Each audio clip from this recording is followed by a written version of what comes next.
நண்பர்கள் அனைவருக்கும் வணக்கம். ஒரு அழகான நிகழ்வு வந்து உங்களை சந்திக்கிறது வந்து மகிழ்ச்சி. இங்கே வரும்போது ஆக்சுவலாக எதுக்கு கூப்பிட்றாங்க அப்படின்றது தெரியாமல் தான் வந்தோம். படிக்கட்டு ஏறும்போது தான் என்ஆர்சி வந்து விளக்கம்லாம் சொன்னார். நாங்கள் கூழ ஆரம்பிச்சுக்கிறோம், அந்த டீட்டெயிலாம் சொன்னார்.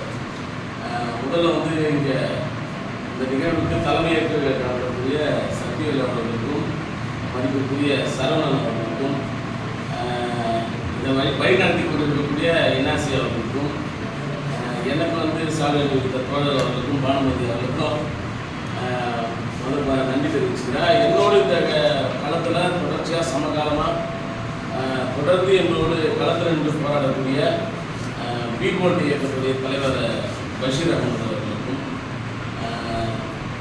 அதாவது போன முறையே வந்து ஒரு சட்டமன்ற உறுப்பினராக இருக்கணும். ஒரு கடுமையான உழைப்புக்கு இடையில் கச்சேரிலாம் நடந்த ஒரு தவறு என்ற அடிப்படையில் நீங்கள் உசுறு தொகுதி, ஏன்னா இப்போ உசுறு தொகுதியோட அரசியல் நம்ம பார்க்கலாம் இல்லையா, எந்த நிலைமையில் இன்றைக்கி அந்த அரசியல் இருக்குது அப்படின்றது.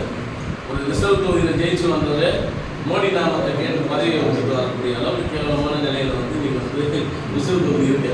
ஆக உசுறு தொகுதியில் உண்மையான மக்கள் வந்து ஒரு பெரும்பான்மையான ஒரு வாக்கை அளித்து இவர் தான் வரணும் அப்படின்னு நினச்சது மிஸ் ஆகிடுச்சு. கண்டிப்பாக வந்துடுவார். அதனால் இந்த நேரத்தில் எதிர்கால சட்டமன்ற இந்த உரையை ஆரம்பிக்கிறேன்.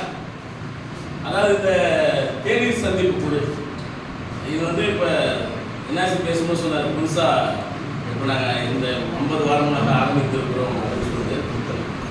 காலங்காலமாக ஒரு மாநிலத்துடைய அரசியல் இப்போ ஒருத்தவங்க கெட்டவன் ஆக்கணும்னாலும் சரி, ஒருத்தவங்க நல்லவன் ஆக்கணும்னாலும் சரி, அது டீக்கடையில் தான் நடக்கும். நீங்கள் எத்தனை பேர் ஒரு சாதாரணமாக இப்போ ஒன்றும் இல்லை, தேர்தல் காலத்திலே வந்து எம்எல்ஏ அதிகமாக வந்து டிவிலாம் பயன்படுத்துவாங்க. 5 பேர் போங்கடா இந்த டீக்கடையில் போய் உட்காரு, ஏதாவது நம்மளை பற்றி தலைவர் ஐயோ வாரி வாங்கிக்கிறாரு, தலைவர் சேராரியானாக்கா அந்த தலைவர் அந்த தொகுதியில் அந்த பகுதியில் ரீச் ஆகிடுவார். அதே இந்த தலைவர் தப்பானவர்னு சொன்னாக்கா அந்த தலைவர் தப்பானவராக ரீச் ஆவார். டீக்கடையை வந்து ஒரு சாதாரண விஷயமா நம்ம வந்து பார்க்க முடியாது. டீக்கடை வந்து ஒரு பகுதியுடைய ஒரு புரட்சியையும் அரசியல் மாற்றத்தையும் உருவாக்கக்கூடிய ஒரு இடம். அது எப்படி நீங்கள் சூப்பராக தேர்வு பண்ணி அந்த தேநீர் சந்திப்பு குழு ஆரம்பிச்சிங்கன்னு தெரியல. ஏன்னா நாங்கள் தொடர்ச்சியாக வந்து நண்பர்கள், ஏன்னா என்ஆர்சி எனக்கும் வந்து பள்ளி காலத்தில் வந்து நண்பர், அதாவது குடும்ப நண்பர். அவர் பஷீர் வந்து நாங்கள் 2 பேரும் கிளாஸ்மேட், ஒன்றா படித்தவங்க. இந்த அடிப்படையில் வந்து எப்படி இந்த சிந்தனை வந்தது, இவங்க அதையும் வந்து ஓப்பன் பண்ணிட்டார். அவங்க ஏன் நம்மகிட்ட இந்த தகவலை சொல்லாமல் இருக்கிறாருன்னு சொல்லிட்டாரு.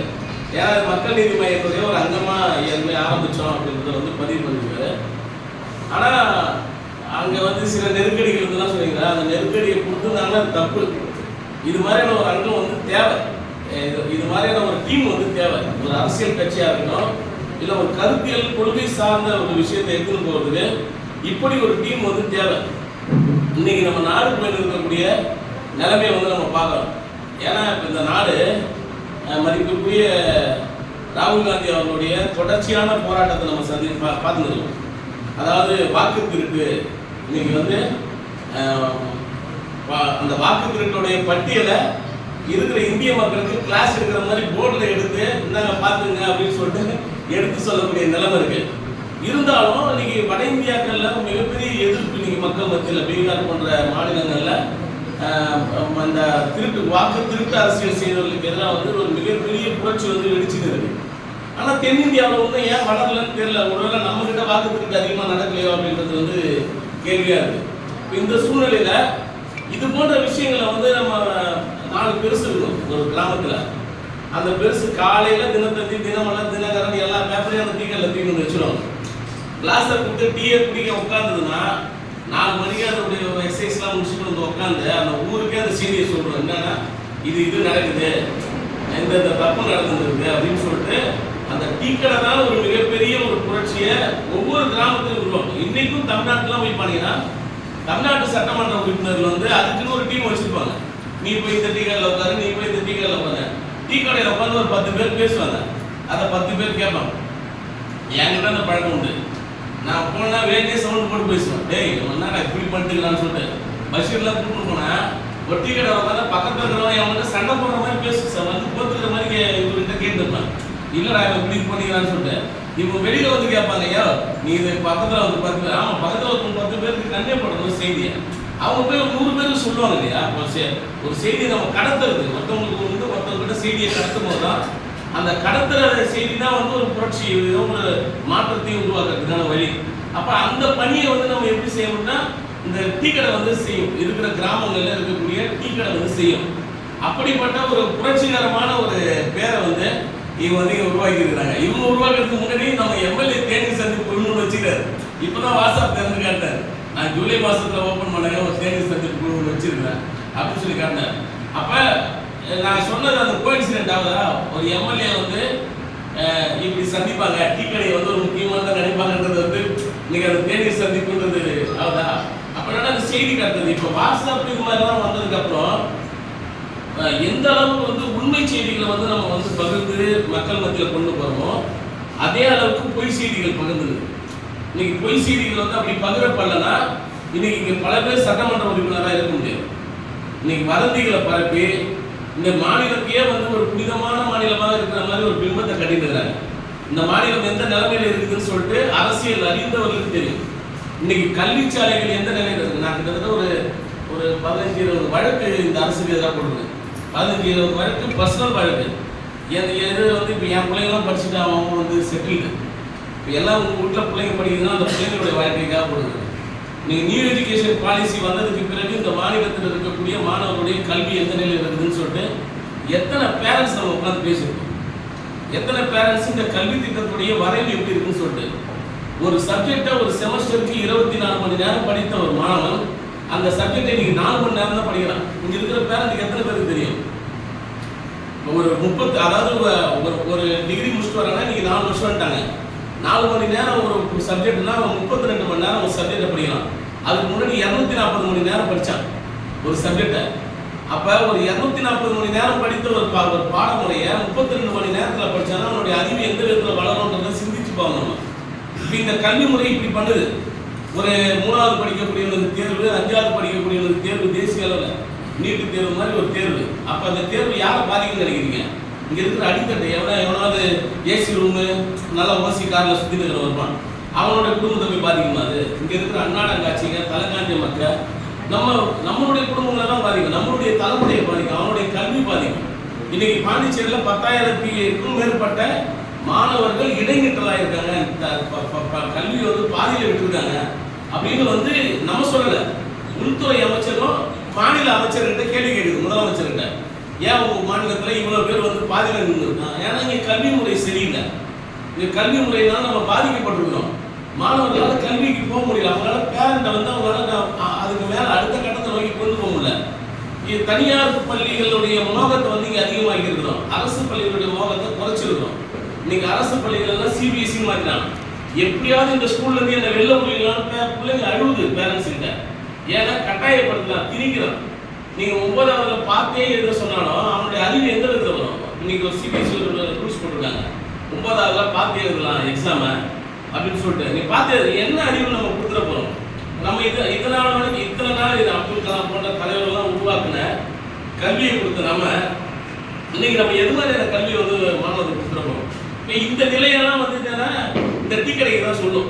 இந்த கதையெல்லாம் வந்து நம்ம வீட்டுகளில் டீ கடைக்கு சொல்லும். இப்போ இங்கே வந்து தெருவுக்கு பார் திறந்து வச்சுட்டாங்க. பாரில் போனால் அதிகபட்சம் என்ன பண்ணுவான், 2 பேருக்கு போடுற வரைக்கும் மச்சான் மாமான்னு பேசுவான், அடுத்தது தாய் போயின்னு சொல்லி பேசிட்டு இருப்பான். இதுதான் இன்னைக்கு நடக்கிற விஷயம். ஆண்களுக்கு மட்டும் கிடையாது, சம உரிமையை வந்து பெண்களுக்கும் கொடுக்குறாரு ரங்கசாமி அவர். ஏன்னா பெண்களுக்கும் பார் திறந்துட்டாரு. ஈசிஆரில் வந்து பெண்களுக்கும் பார் திறந்துருக்காரு. நைட்டில் எத்தனை மணி வரை இருந்தாலும் பிடிக்கலாம், நைட்டில் எத்தனை மணி வரைக்கும் பிடிக்கலாம், எத்தனை மணி வரை நேரம் வேணாலும் கூத்தடிக்கலாம், டான்ஸ் பண்ணலாம். இன்னைக்கு பாருங்க, சனிக்கிழமை ஞாயிற்றுக்கிழமையில் வந்து உள்ளூர் பசங்க யாராவது நம்மளால வந்து வெளியில் புருஷம் கொண்டாட்டோட ஜாலியாக பீச்சு போக முடியுமா? பாண்டிச்சேரியில் சும்மா போக முடியுமா? நீங்கள் கதிராம ரோட்டை தாண்டி பாருங்க, இந்த ரோட்டை தாண்டி பாருங்க, போக முடியாது. ஏன்னா இப்போ எல்லாரும் அங்கேருந்து கார் எடுத்து வந்துடலாம். இருக்கிற நேரு வீதியிலேருந்து எல்லா ஜங்ஷனையும் பிளாக் பண்ணி நிறுத்திக்கிறான். அதுவும் இங்கே டிராஃபிக்கும் கவனிக்கிறதுக்கு ஆள் கிடையாது, எதையும் கவனிக்க ஆள் கிடையாது. கெட்டது லைனாக நிறுத்திக்கும், ஃபுல்லாக எல்லாத்தையும் பிளாக் பண்ணுறான்.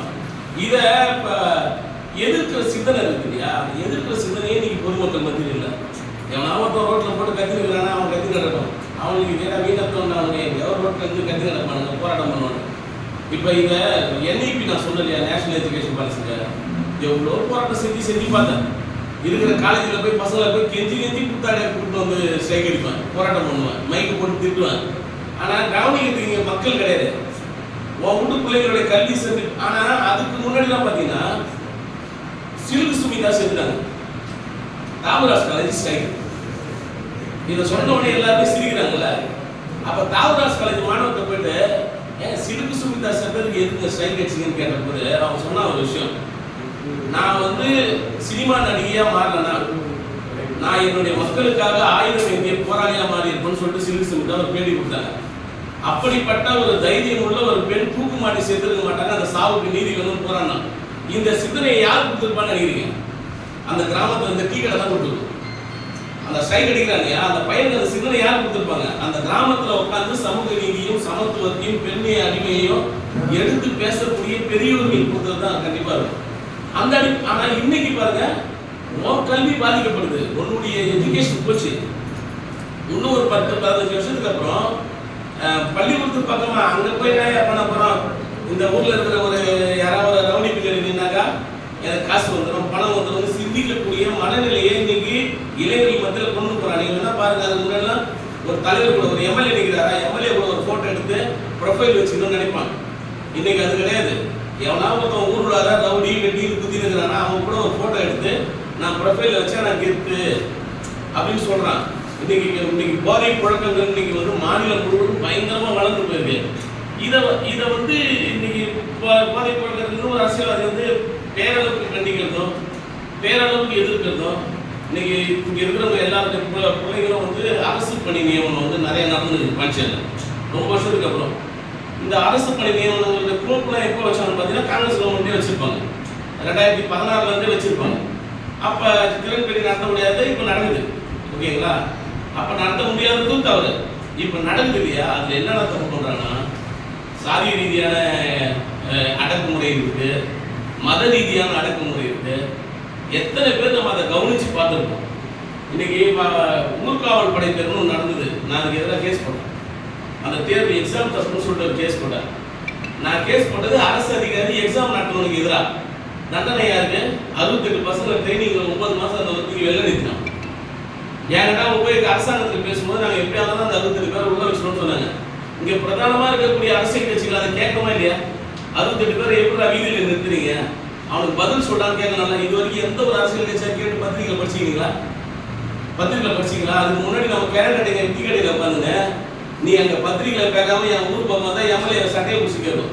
யோ இவ்வளோ பெரிய பிரச்சனை இருந்தது பசங்களுக்கு, நீ வந்து புரியும் உட்காந்துற அசம்பிளியில் என்ன? இப்போ சாராயம் கூட பால் கொடுத்தா போதுன்ற மாதிரி நிலைமைக்கு போயிட்டாங்க எல்லாரும். எதுக்கு கேட்கறதுக்கு ஆள் இல்லாமல் இருக்கு. அப்போ இது யார் பேசணும்? தேநீர் கடை தான், தேநீர் சந்திப்பு தான் பேசணும். இந்த டீ கடைகள் தான் அந்த புரட்சியை பண்ணும். அப்போ ஒரு அரசியல் கட்சி வந்து உங்களை ஆதரிச்சிருக்கணும். இப்போ இன்னைக்கு எனக்கு வந்து ஒரு 50 பசங்க வந்து லதாசி கிட்ட நிற்கிறாங்க. ஹெல்த் அசிஸ்டன்ட் போஸ்டிங்கும் ஏஎன்எம் ஜிஎன்எம் போஸ்டிங் வந்து இப்போ கவர்மெண்ட்ல எடுத்தாங்க. அதாவது அதுக்காக வந்து இப்போ அந்த டீட்டெயில்ஸ்லாம் எடுத்து லதாசி கிட்ட நில்லுங்க, எனக்கு ஒரு ஃபங்க்ஷன், திடீர் ஃபங்க்ஷனு, நான் போயிட்டு ஒரு 12 மணிக்கு வந்தேன்னு சொல்லிட்டு அவங்களுக்கு டைம் சொல்லிட்டு வந்தேன். அந்த எக்ஸாம்பிள் என்ன தப்பு நடந்ததுன்னு சொல்லி கேட்டீங்கன்னா, நம்ம பசங்க இப்போ நீங்கள் சிபிஎஸ்சி எந்த வருஷம் கொண்டு வந்தாங்க? 2024 கொண்டு வந்துருங்க, ஓகேவா? ஆனால் இவன் எக்ஸாம் நடத்துகிறான், 10th குவாலிஃபிகேஷன் சொல்லிட்டு நோட்டிஃபிகேஷன் விடுறான். 10th குவாலிஃபிகேஷன் சிபிஎஸ்சி பேஸ்ன்னு சொல்கிறான். 10th qualification CBSE base. இப்போ அதை தாண்டிட்டு கொஸ்டின் எதுலேருந்து கேட்குறான்னா, எஸ்எஸ்சி ஜிஎல்சிலேருந்து கேட்குறான். ஒரு கல்லூரி மாணவன் எழுத வேண்டிய தேர்வு 10வது படிக்கக்கூடிய மாணவன் கேட்குறான்.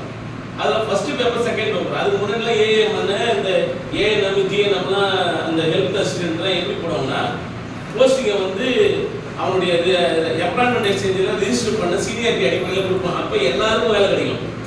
இப்போ எப்படி கேட்குறான்னா, இன்னைக்கு ரிசல்ட் வெளியிட்டிருக்கான் இல்லையா, ரிசல்ட்டில் வெளியிட்டவன் டெப்டி தாசில்தாரே செலக்ட் ஆகிருந்தான். அதுக்கு முன்னாடி வெளியான இது பிடபிள்யூ வேலையில் செலக்ட் ஆகிக்கலாம். நம்ம எலக்ட்ரிசிட்டி டிபார்ட்மெண்ட்டு செலக்ட் ஆகிக்கலாம். பேர் அப்படியே நீங்கள் சூஸ் பண்ணி பார்த்தீங்கன்னா, ஒரு குறிப்பிட்ட டீம் வந்து இருக்கிற எல்லா கோச்சிங் சென்டர்லையும் போய் படிக்குதா, இல்லை கோச்சிங் சென்டர்லாம் தலைமைச் செயலர் இருக்கிற செக்ரட்டரி கண்ட்ரோல் இருக்குதா, அவன் லிஸ்ட்டு கொடுத்துட்டா இவன் வாங்கிக்கலாம். இதை தாண்டி இன்னைக்கு இடபிள்யூஎஸ் ரிசர்வேஷன் ஒன்று இருக்குது. இன்னைக்கு முற்பட்ட சாதியினருக்கான இடஒதுக்கீடு, உயர் சாதி சமூகத்துக்கான இடஒதுக்கீடு. இந்த இடஒதுக்கீடு 2019 தான் பாண்டிச்சேரியில் இம்ப்ளிமெண்டட். ஒரு அசிஸ்டன்ட் எக்ஸாமுக்கு 2010 இருந்து இருக்கக்கூடிய வேகன்சி, நீங்க 2019க்கு அப்புறம் இருக்கிற வேகன்சி தான் இருக்கணும். ஆனா 2010 இருந்து இருக்கக்கூடிய வேகன்சியில இருக்கிறது எல்லா சீட்டும் இருக்கு. 250 சீட்டுக்கு 25 சீட்டு கொடுக்கலாம். மறுபடியும் அவன் கொடுக்கணும்னா கூட நான் அதை தடுக்க கூட இல்லடா, கொடுக்கணும்னா கூட 8 சீட்டு கொடுத்தா போதும். அவங்களுக்கு 8 சீட் தான் கொடுக்கணும். வேகன்சி வந்து 80 சீட்டு தான் 2019க்கு அப்புறம். வெளியில ரிட்டையர்மெண்ட் ஆகி போறதா அவங்க வேகன்சி 80 சீட்டு தான் வேகன்சி ஆகுது. ஆனா இவங்க எத்தனை சீட்டு கொடுக்குறாங்க? 25 சீட்டு. அந்த 25 சீட்ல 23 சீட்டு யானத்துக்கு மட்டும். யானத்துக்கு மட்டும் 23 சீட்டு. யானத்துல வந்து பெரும்பான்மை சமூகம் மீனவ சமுதாயமும் எஸ்சி சமுதாயமும். இந்த எஸ்சிக்கு மீனவருக்கு எத்தனை சீட்டு கேட்டா 1 சீட்டு. ஆனா ஆந்திராவில இருந்து இங்க குடிபெயர்ந்த ரெட்டியார் சமுதாயத்துக்கு கிட்டத்தட்ட 23 சீட்டு. இந்த 23 சீட்டு யாருக்கு வர வேண்டியதுன்னா இங்க உட்கார்ந்துற எம்பிசி, ஓபிசி, இடஒதுக்கீடு பெறக்கூடிய எஸ்சி இந்த மக்களுக்கு கிடைக்க வேண்டிய சீட்டு இது. இது எட்டு போயிட்டு அதிகார சீட்டு. இன்னைக்கு அசிஸ்டன்ட் ஆகுங்க, ரிட்டையர்மெண்ட் ஆகும்போது செக்ரட்டரியா, அண்டர் செக்ரட்டரியா ரிட்டையர்மெண்ட் ஆகும். அந்த அதிகாரத்துக்கு வரும்போது அவன் வந்து இங்க இருக்கிற அடித்தட்டு மக்களுக்கான நல்லது செய்வானா? நல்லது செய்வானா? அப்ப யார் அந்த அதிகாரத்தில் உட்கார வைக்கணும்? அனைத்து பூட்டுகளுக்குமான சாவி அதிகாரம் சொன்னார் அம்பேத்கர். அந்த பூட்டுகளை திறக்கிற பத்தி நம்ம கவலைப்படுறது கிடையாது. நம்ம அதிகபட்சம் பெருசா சிந்திக்கிறது என்ன? நம்ம போனோமா, ஐயோ எம்எல்ஏ நம்மளை பார்த்தாரா, சிரிச்சாரா, நம்மளை வந்து அண்ணன் சொல்லி தோல்ல கைப்பற்றாரா, அது கிடையாது. நமக்காக களத்துல பேசணும், நம்ம உரிமையை மீட்டு தரணும். இதையெல்லாம் அப்ப வந்து தொடர்ச்சியா சட்டமன்றம் செய்யும். அதுக்கு முன்னாடி வந்து சட்டமன்றத்தில் கேள்விகள் இருக்கும். சட்டமன்றத்தில் சட்டையை பிடிச்சி கிழிப்பாங்க. நீ பதில் சொல்றான்னு கேட்பாங்க. என் மாநிலத்துடைய இளைஞர்களுடைய வேலை வாய்ப்பு ஏன் பறிப்போகுது, ஏன் கல்வி பறிப்போகுது, ஏன் என்னுடைய இளைஞர்களுடைய மக்களுக்கு சேர வேண்டிய ரேஷன் கடை திறக்கல, அரிசியா போடல, பருப்பியா போடலன்னு கேள்வி கேட்பாங்க. இங்க கேள்வி கேட்கறது கிடையாது. பிரதானமா கேள்வி இல்லை. நம்ம சும்மா பேருக்கு அளவுக்கு வந்து அறிக்கை விடுறது. இதுக்கான அந்த தொய்வுக்கான காரணம் என்னன்னா, அந்த கிராமத்தில் இருக்கக்கூடிய 4 அந்த வயசான கட்டைங்க அந்த டீ கடையில் பாருங்கம்மா, அந்த கட்டைங்க இல்லாதான். ஒன்றும் இல்லை, ஒரு தொகுதிக்கு நம்ம போனோம், முஸ்லிம் தொகுதிக்கு இடபிள்யூஎஸ் ரிசர்வேஷனுக்காக எதிராக வந்து பிரச்சாரம் பண்ணுறதுக்கு போனோம். அந்த அம்மன் கோயிலா ஏதோ ஒரு கோயில் ஒன்று கும்ப விஷயம்னு நினைக்கிறாங்க. அந்த இடத்துல உட்காந்து வந்த உடனே 4 பாட்டிங்க வந்தது. ஆக்சுவலாக இவர் தான் பேசுறாரு நினைக்கிறேன். பஷீர் தான் அந்த இடத்துல ஸ்பாட்டில் பேசுறாரு. என்ன பேசுறாங்க, நான் பஷீர் பேசுறேன். நான் வந்து அந்த பாட்டிகளோட உட்காந்துருக்கேன். சாரி, முருகானந்தம் பேசுறாரு. HRCS முருகானந்தம் பேசுறாரு. முருகானந்தம் உட்காந்து அந்த பாட்டிங்க எப்பா இருக்குப்பா, இவரை திட்டாதீங்க அவரை திட்டாதீங்கன்னு யார் பேரெல்லாம் சொல்லிச்சு. அதுக்கப்புறம் நான் வந்து இந்த கதையை வந்து இந்த ரிசர்வேஷன் எப்படி கொடுத்துறாங்க, 23 சீட்டு போச்சு அப்படின்னு சொல்லிட்டு இந்த கதையை சொல்லணும். அப்பா இவ்வளோ அநியாயத்தை பண்றானுங்கன்னு சொல்லிட்டு அப்படியே ரிட்டர்ன் திரும்பிங்க. இவங்களை தொலைச்சி கட்டணும். இதுதான் டீ கடை அரசியல். இதுதான் அந்த டீ கடையில் உட்காரக்கூடியவங்க பண்ணக்கூடிய அரசியல். அப்படின்னா தப்பான விஷயங்கள் நம்ம மக்கள் மத்தியில் போய் சேரவே சேராது. ஒரு விஷயத்த 10 தடவை பேசுவோம். இப்ப நான் சொல்ற கருத்துல சில தப்பு இருக்குதுன்னாக்கா நீ உட்காரவங்க 10 பேர் பேசுவாங்க. இதே ஒரு டீ கடை ஆச்சுன்னா நம்ம உட்காந்து ரவுண்ட் பெஞ்சில் பேசலாம். என்ன பண்ணுவீங்க? ஏங்க நீங்க இப்படி சொல்ற, நான் வந்து இதை சொல்றேன்னு சொல்லி என் கருத்தை சொல்லுவேன். லாஸ்ட்ல வந்து இந்த வாக்குவாதம் நடக்கும்போது ஃபைனலா இதுதான் உண்மைன்னு சொல்லிட்டு ஒரு முடிவு வரும் இல்லையா? அந்த முடிவு வந்து மக்களுக்கான தெளிவு தரும். அந்த தெளிவு தான் அந்த டீ கடை. அந்த டீ கடைகள் வந்து குறைந்தது வந்து இன்னைக்கு வந்து நிறைய திருடர்கள் வந்து அதிகாரத்துக்கு போகக்கூடிய சூழ்நிலை இருக்கு. ஸோ திருடர்களை வந்து அரசியல் அதிகாரத்தை வந்து நீக்கணும்னா இந்த டீ கடைகள் உடைய வாதங்கள் வளரணும். அப்படி டீ கடை வாதங்களை வளர்க்கணும்ன்ற சிந்தனையோடு இந்த தேநீர் சந்திப்பு குழு எந்த இடத்துல தோணியும் தெரியாது. ஆனா இந்த தேநீர் சந்திப்பு குழு அதை நோக்கி பயணிக்கணும்ன்ற வேண்டுகோள் வச்சுருக்கேன். இங்கே நிவாரணம் தர நிறைய பேர் இருக்காங்க. இப்போ நான் கூட மாணவர் கூட்டமைப்பு யாருக்கும் போய் நிவாரணம் தர மாட்டேன். அந்த பெரிய பெரிய பாதிப்பு இருக்கும்போது தானே புயல் அதெல்லாம் வந்து அரிசி பருப்பு கொடுக்குறேன். கொரோனா நேரத்தில் ஒரு 3000 குடும்பங்களை நேரில் சந்திச்சு நிவாரணம் கொடுத்தாரு. அதை நான் விளம்பரப்படுத்தியது கூட கிடையாது. ஆனால் நம்ம நிவாரணங்கள் கொடுக்கறத விட மக்களுக்கான அடிப்படை உரிமைகள் பறிபோகும் போது அதற்கு கேள்வி கூட கேட்கக்கூடிய ஒரு சக்தியாக நம்ம மாறணும். நம்ம கேள்வி கேட்போம். நம்ம ஒரு அறிக்கை கொடுத்தோன்னா அந்த அறிக்கையில நியாயம் இருக்கு. முன்னாள் முதல்வர் நாராயணசாமியா இருக்கும், இல்லை இன்னாள் முதல்வர் ரங்கசாமியா இருக்கும். நான் வந்து ரோட்ல நின்று 1000 விமர்சனம் பண்ணேன். ஆனா நாங்க நேரில் போனா எங்களுக்கான மதிப்பு தருவாங்க. காரணம் இவங்க எதுவும் பர்சனல் எதிர்பார்ப்புக்கு வர மாட்டாங்க. மக்களுடைய பிரச்சனையை களத்துல இருந்து பேசுவாங்க. மக்களுடைய பிரச்சனையை வந்து கேள்வி கேட்கிற போது அவங்களுக்கு சரியான பதில் தர வேண்டியது அவங்க கடமைன்ற அடிப்படையில் நமக்கு பதில் கொடுப்பாங்க. அதனால எங்களுக்கு அரசியல் எதிரி கிடையாது. ஆனா எதிரி இல்லாத சிந்தனையை வச்சுட்டு உரிமையையும் உண்மையையும் பேசி அதை வெற்றி காண வேண்டிய அவசியம் இருக்கு. அது இந்த தேநீர் சந்திப்பு குழுவால நடக்கும். ஒரு நல்ல நோக்கத்தோடு இந்த சந்திப்பு குழு உருவாக்கி இருக்கிறீங்க. இது மென்மேலும் வளரணும். இதை வந்து கிராமந்தோறும் வந்து நீங்க கொண்டு போகணும். கிராமந்தோறும் இருக்கக்கூடிய அரசியல் சார்பற்ற குழுக்களை ஒன்றிணைச்சு அதில் வந்து விவாதங்களை நிறைய உருவாக்கி அந்த விவாதங்களை வந்து ஒவ்வொரு கிராமந்தோறும் உருவாக்கி நிறைய எதிர்ப்பு வரும். அந்த அங்கே இருக்கிற மக்களை போய் நம்ம வந்து கிளர்ச்சி படுத்துறோம்னாக்கா அங்கே இருக்கிறவங்க வந்து ஆதாயம் தேடுறவங்களுக்கு நம்ம மேலே எதிர்ப்பு வரும். இங்கே ஆதாயம் இருக்கு, இவன் வந்து ஏதாவது ஒன்று கிளை போட்டு போயிட போறான், இவன் வந்து நம்மளை ஏதாவது கலைச்சி விட்டு போறான். நம்ம கலைச்சி விடுற எண்ணத்திலையும் போகக்கூடாது, கிளர்ச்சி செய்யும். அதாவது இது வந்து புரட்சியாளர் அம்பேத்கர் சொன்னது. எல்லாரையும் ஒன்று சேர்த்து நம்ம வந்து புரட்சி செய்யணும்னா அதுக்கான கிளர்ச்சி தான் நம்ம உருவாக்கணும். அப்போ அந்த கிளர்ச்சியை உருவாக்கும் போது ஒரு விஷயத்தை வந்து விவாதிக்கும் போது அந்த விவாதம் தான் வந்து ஒரு விஷயத்துக்கான மாற்றத்தை வந்து ஒரு பெரும் மாற்றத்தை வந்து நம்ம உருவாக்கிட்டோம். அந்த விவாதத்தை உருவாக்குங்க. விவாதத்தின் மூலமாக நம் மண்ணுக்கான வெற்றியையும் நம் தலைமுறைக்கான பாதுகாப்பையும் நமது உரிமையும் வென்றெடுப்போம் என்று கேட்டு அதிக நேரம் பேசி போரடிக்க விரும்பாதவனால் விடைபெற்றுக் கொள்கிறேன். என்னை அழைத்து இங்கே வந்து அங்கீகாரம் அளித்த அனைத்து தோழர்களுக்கும் நான் வந்து இந்த நேரத்தில் நன்றி தெரிவிச்சுருவோம். எல்லாருக்கும் ரொம்ப தேங்க்ஸ். நான் வந்து இதை எதிர்பார்க்கல. அது இல்லாமல் இங்கே வந்து நீங்கள் ஒரு விஷயத்தை வந்து பதிவு பண்ணியிருக்கீங்க. அந்த பதிவு வந்து எனக்கு வந்து ஒரு நெகிழ்ச்சியாக இருக்குது. என்ன சீரியஸாக சொல்கிறேன். ஏன்னா நீங்கள் வந்து புதுச்சேரி முழுவதும் ஒரு பார்வையில் நாங்கள் வந்து சிறந்த பணி செய்யணுன்றதை வந்து நீங்கள் அங்கீகரிச்சதுக்கு ரொம்ப நன்றி. ஏன்னா நான் வந்து சாதாரணமாக ஏதாவது ஒரு ஃபங்க்ஷன் என்னை வந்து கூப்பிட்டாங்கன்னா அந்த ஃபங்க்ஷனுக்கு போக முடியாது. ஏன்னா என்னுடைய நிலம் அப்படிப்பட்ட லைஃப். என்கிட்ட வந்து காலைல தூங்கி எழுச்சி வெளில என் கூட அந்த பசங்கிட்டே நான் சிரிச்சு கூட பேச மாட்டேன். அதுக்கு ரீசன் ஒன்று தான். என்கிட்ட காலைல தூங்கி எழுச்சி வெளில வந்தாலே எவனாவது ஒருத்தன் பிரச்சனை ஒன்று வந்து நிற்பான் தலை காஞ்சின்னு.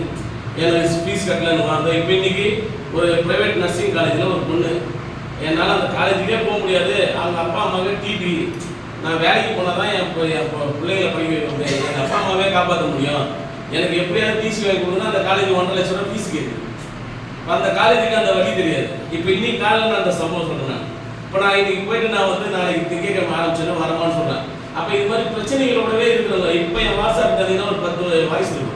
இப்போ காஞ்சிமாமுடியில் வந்து ஒரு பொண்ணு இன்னைக்கு இப்போ இங்கே வரும்போது ஒரு மெசேஜ் போடுது, கல்லூரியில் ஒரு பிரச்சனை நான் சொல்லிட்டு ஒரு மெசேஜ் போடுது, என்ன ப்ராப்ளம்னு சொல்லிட்டு ஒரு மெசேஜ் பண்ணேன். அப்போ எனக்கு வந்து இந்த பசங்களோடய இந்த பிரச்சனையிலே இருக்கிறதுனால சில நேரத்தில் மூஞ்ச கட்டுவோம், சில நேரத்தில் கோவப்பட்டுருவோம். ஆனாலும் அவங்களுடைய தேவையை செய்வோம். இப்போ ஏன்னா எங்களை போன்ற ஆட்களுக்கு அன்னைக்கு கை தூக்கி விடுறதுக்கு யாருமே இல்லை. அப்போ கை தூக்கி விட யாரும் இல்லாதனால என்னுடைய கல்வி பறிபோச்சு. அப்போ இது மாதிரியான நிலை வந்து இங்கே இருக்கிற தலைமுறைக்கு வரக்கூடாது. அப்போ வேலை வாய்ப்பு தேடி வரவன், அரசாங்க தேர்வில் ஏமாறக்கூடியவன், இது மாதிரி எல்லாம் பாதிக்கப்பட்டவனே கூட வர்றதுனால எங்கள் மூஞ்சி அப்படி சுட்டு இருக்கும். அதனால் அதை பார்த்து அதை கண்டுக்காதீங்க. மக்களுக்காக காலத்தில் எந்த ஒரு பிரச்சனையாக இருந்தாலும் தோழர்கள் மூலமாக கவனத்துக்கு பண்ணுவாங்க. கல்லூரி பிரச்சனை, மாணவர்களுடைய பிரச்சனை, வேலைவாய்ப்பு சார்ந்த பிரச்சனை, ஏமாத்தலாம் கொள்றான், எதுவாக இருந்தாலும் இங்கே தேநீர் சந்திப்புக்கு உடைய கவனத்துக்கு பண்ணுவாங்க. நாங்கள் உள்ளேருந்து வேலை செய்கிறோமோ வெளிலேருந்து வேலை செய்கிறோமோ எங்கள் எல்லாருமே எங்களுடைய முகம் ஒன்று தான். நாங்கள் யார் எங்கேருந்து கூட்டாலும் அந்த இடத்துல நிற்போம். அந்த அடிப்படையில் உங்களுடைய எப்போதும் உறுதுணையாக மாணவர் கூட்டமைப்பு இருக்குன்ற கருத்தை பதிவு செய்து வாய்ப்பளித்த தோழமைகளுக்கு நன்றி தெரிவித்துக் கொள்கிறேன்.